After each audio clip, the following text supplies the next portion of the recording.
बाबा श्याम की बातें सुनने के लिए भजन मंत्र शक्ति यूट्यूब चैनल को सब्सक्राइब करें और बाबा श्याम से जुड़े रहें। मेरे दरबार है, कल किसी और के दरबार में जाएगा, परसों और किसी और के दरबार में जाएगा, और ये दरबार तो बदलता ही रहता है ये भक्त। तो बाबा श्याम ये सारी चीज़ें देखते हैं, अपनी शक्ति उस बंदे को देते हैं सामने वाले को। अगर वो वास्तव में सच्चा भक्त होगा तो बाबा श्याम के दरबार के लायक बन जाएगा और बाबा श्याम की विशेष कृपा का पात्र बनेगा। आप सभी श्याम भक्तों को जय श्री श्याम। श्याम भक्तों, आज मैं बताने वाला हूँ बाबा श्याम की महिमा के बारे में। बाबा श्याम ने अपना जब शीश का दान दिया था, तो शीश के दान देने के बाद उनका जो नीचे का धड़ था उसका क्या हुआ था। धड़ कहाँ है बाबा का? बाबा ने अपने शीश का दान तो दे दिया, कृष्ण भगवान ने उनसे एक बार में दान मांगा और उन्होंने बिना मना किए हुए बाबा श्याम ने वो दान कर दिया शीश। तो बाबा श्याम की सोचिए, वीर भर्रिक जो थे वो महादानी थे, वो कभी किसी को मना नहीं करते थे। उन्हें अद्भुत शक्तियाँ मिली थी महादेव से, और माता रानी से उनको अद्भुत शक्तियाँ मिली थी। बाण के रूप में, 3 बाण के रूप में उन्हें शक्तियाँ मिली थी, जिससे वो पूरी सृष्टि को समाप्त कर सकते थे। तो वो अद्भुत थे और सबसे शक्तिशाली भी थे। वो एक बाण से पूरी सृष्टि को समाप्त कर सकते थे, और ऐसे 3 बाण उनके पास थे जो कि अपने लक्ष्य को भेदने के बाद वापस उनके जो पीछे तरकस रहता है, जो धनुधारी होते हैं उनके जो तरकश होती है उसमें बहुत सारे बाण होते हैं, परंतु उनके तरकस में सिर्फ 3 ही बाण थे जो कि संपूर्ण जगत को विनाश करने में सक्षम थे। यहाँ तक कि एक बाण पूरे सृष्टि को विनाश कर सकता था। इसलिए वो युद्ध करके ये देखना चाहते थे कि उनके बाणों की शक्ति क्या है, और वो बाणों का शक्ति प्रदर्शन करना चाहते थे, अपनी शक्तियों को दिखाना चाहते थे। परंतु उससे पहले भगवान श्री कृष्ण को यह आभास हो गया कि कोई वीर भर्रिक नाम का योद्धा युद्ध की तरफ आ रहा है, जो कि युद्ध के लिए बहुत ही खतरनाक साबित सिद्ध हो सकता है। तो उससे पहले भगवान श्री कृष्ण ने उनकी परीक्षा ले ली।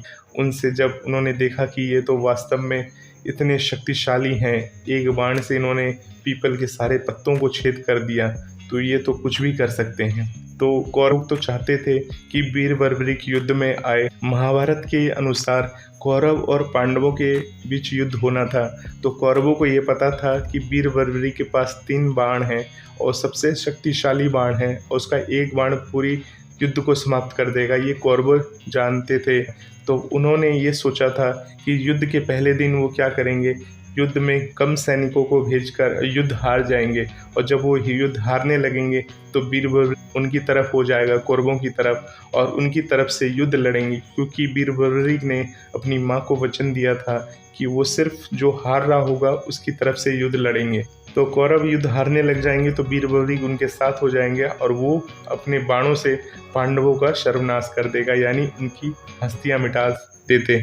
अगर वो कौरवों के साथ होते और उनकी तरफ से युद्ध करते तो कौरव जीत जाते और पांडव हार जाते। तो इसी वजह से श्री कृष्ण को ये बात पता थी कि वीर भर्रिक अगर इस युद्ध में शामिल हो गया तो पांडवों की हार निश्चित है। इसलिए उन्होंने ब्राह्मण वेश रूप में उनकी परीक्षा ली, और परीक्षा में उन्होंने उनसे ये कहा कि इस पीपल के पेड़ के जितने पत्ते हैं उसमें छेद करके दिखाओ, तो मैं मान जाऊंगा कि तुम वाकई में शक्तिशाली हो। तो वीर भर्रिक ने भगवान का आह्वान करके अपना एक बाण छोड़ा और उस बाण से सारे पत्ते छेद कर दिए, और यहाँ तक कि भगवान श्री कृष्ण ने एक पत्ता अपने हाथों में छुपा लिया, एक पैरों के नीचे दबा लिया, तो उसमें भी छेद हो चुका था। अब सोचिए, जो पेड़ के नीचे जो पत्ता था, पैर के नीचे भगवान ने दबा के रखा था, उस पत्ते तक में भी छेद हो चुका था। तो भगवान श्री कृष्ण ने जब ये देखा तो उन्होंने ये समझ गए कि वीर भर्रिक का जो बाण है वो एक एक लोगों को, मतलब जो युद्ध में जो सैनिक युद्ध लड़ेंगे उनको एक एक सैनिकों को ढूंढ ढूंढ के मारेगा वो।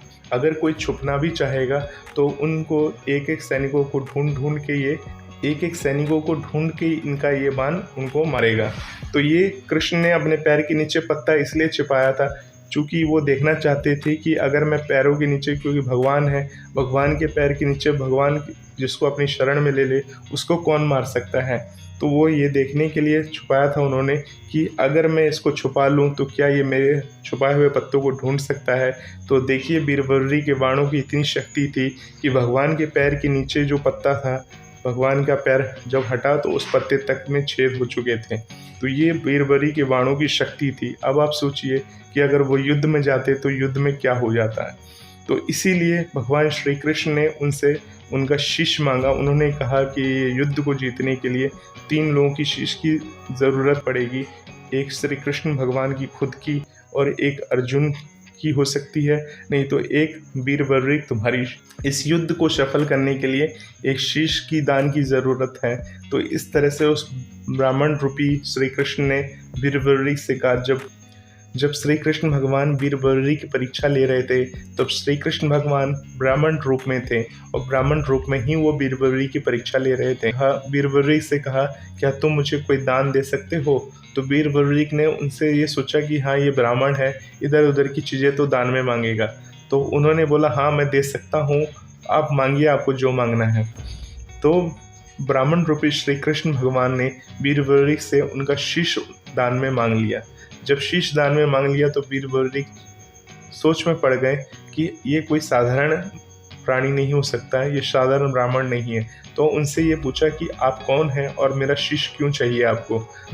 तब उस ब्राह्मण रूपी श्री कृष्ण भगवान ने उनसे ये कहा कि इस युद्ध की जीत के लिए किसी सूरवीर की शीश की ज़रूरत है, यानी दान की ज़रूरत है, और वो दान चाहिए। तो उन्होंने उनको असली रूप में प्रकट होने के लिए बोला बीरबल ने। तो वो असली रूप में प्रकट हुए। अब विराट स्वरूप के दर्शन दिए बीरबल को। उन्होंने विराट स्वरूप के दर्शन करने के पश्चात बीरबल ने अगले दिन भगवान की पूजा अर्चना की और अगले दिन द्वादशी वाले दिन, शुक्ल पक्ष द्वादशी वाले दिन उन्होंने अपने शीश का दान कर दिया। जब उन्होंने शीश दान किया तो उनकी एक इच्छा थी। उन्होंने भगवान श्री कृष्ण से कहा, भगवान मुझे इस युद्ध को देखने की इच्छा थी। तो भगवान ने उनके शीश को अमृत पिला दिया। अमृत पिलाने के बाद शीश तो अमर हो गया, परंतु जो उनका धड़ था, धड़ का क्या हुआ। धड़ का उन्होंने अंतिम संस्कार कर दिया। भगवान श्री कृष्ण ने धड़ का अंतिम संस्कार करके उन्हें नदी में प्रवाहित कर दिया धड़ को। तो इस तरह से भगवान श्री कृष्ण ने भगवान के शीश को अमृत से सींचकर एक ऊंचे स्थान पर रख दिया और वहाँ से शीश ने पूरा महाभारत का युद्ध देखा। पूरा महाभारत युद्ध को देखने के बाद उन्होंने भगवान श्री कृष्ण ने उनसे जब पूछा कि ये युद्ध किसने जिताया, तब उन्होंने ये बताया कि भगवान श्री कृष्ण के सुदर्शन चक्र ने पूरा युद्ध को जिताया। तो भगवान श्री कृष्ण ने उनका सही और सटीक जवाब सुनकर और निष्पक्ष जवाब सुनकर उनसे इतने प्रसन्न हुए कि उन्हें यह आशीर्वाद दे दिया कि तुम कलयुग में मेरे श्याम नाम से जाने जाओगे और जो हार कर एक बार तुम्हारे दरबार में आ जाएगा तुम उनके साथी बन जाओगे और तुम उनको जीत दिलाओगे। कलयुग में मेरी पूजा नहीं लगेगी, जो तुम्हारे दरबार में हार कर आएगा तुम उसके साथी बनोगे, हारे के साथी बनोगे। तो इस तरह से भगवान श्री कृष्ण ने अपनी 16 कलाओं का स्वरूप का वरदान उनको बीरबल को दे दिया और तब से बाबा श्याम के नाम से वो खाटू धाम में पूजे जाते हैं और वो आज भी हारे के सहारे हैं। और जो भी एक बार हार कर बाबा श्याम के दरबार में चला जाता है, बाबा श्याम की असीम कृपा उन पर बनती है।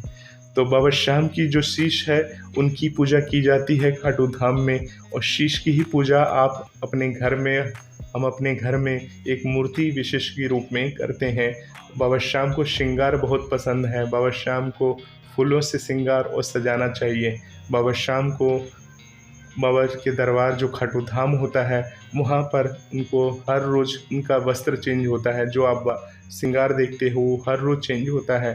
बाबा श्याम को नए नए वस्त्र पहनाए जाते हैं। बाबा श्याम को इत्र अर्पण किया जाता है। बाबा श्याम को 56 भोग लगाया जाता है और ना जाने कितनी सारी श्रृंगार और चीज़ें बाबा को अर्पण की जाती है खाटू धाम में, क्योंकि वो हारे के सहारे हैं। और ऐसा दुनिया में कोई भी इंसान नहीं है जो कोई ना कोई बातों से हारा हो। ऐसा नहीं है कि जो पैसा नहीं है सिर्फ वही हारा है, जो गरीब है वही हारा है। दुनिया में ऐसे तमाम लोग हैं जो किसी न किसी कारण से हारे हुए हैं, चाहे वो पैसा होने के बावजूद हारे हैं या अपनी शरीर से हारे हैं या कोई ऐसी तकलीफ़ से हारे हैं। वो एक बार बाबा श्याम की इस कथा को सुनकर बाबा श्याम के दरबार जब जाता है तो वहाँ जाकर देर से सही पर जीत जरूर हासिल करता है। क्योंकि बाबा श्याम उसके साथ इस तरह से होते हैं। भगवान देखिए, ऐसा नहीं कि आप तुरंत गए और तुरंत बाबा ने कह दिया हाँ तुम्हारा सब सही हो जाएगा, क्योंकि बाबा श्याम के दरबार में जो जाता है उसे भी परीक्षा देनी पड़ती है। उसकी भी बाबा श्याम परीक्षा लेते हैं कि देखते हैं कि ये भक्त कितनी दूर तक जाता है, ये क्या मेरी सेवा कर सकता है, मेरे दरबार आया, कल किसी और के दरबार में जाएगा, परसों और किसी और के दरबार में जाएगा, और ये दरबार तो बदलता ही रहता है ये भक्त। तो बाबा श्याम ये सारी चीज़ें देखते हैं, अपनी शक्ति उस बंदे को देते हैं सामने वाले को। अगर वो वास्तव में सच्चा भक्त होगा तो बाबा श्याम के दरबार के लायक बन जाएगा और बाबा श्याम की विशेष कृपा का पात्र बनेगा। तो आशा करते हैं आपको इसकी पूरी जानकारी मिली होगी बाबा श्याम के बारे में। बाबा श्याम से जुड़े रहने के लिए इस चैनल के साथ बने रहिए। आप सभी श्याम भक्तों को जय श्री श्याम।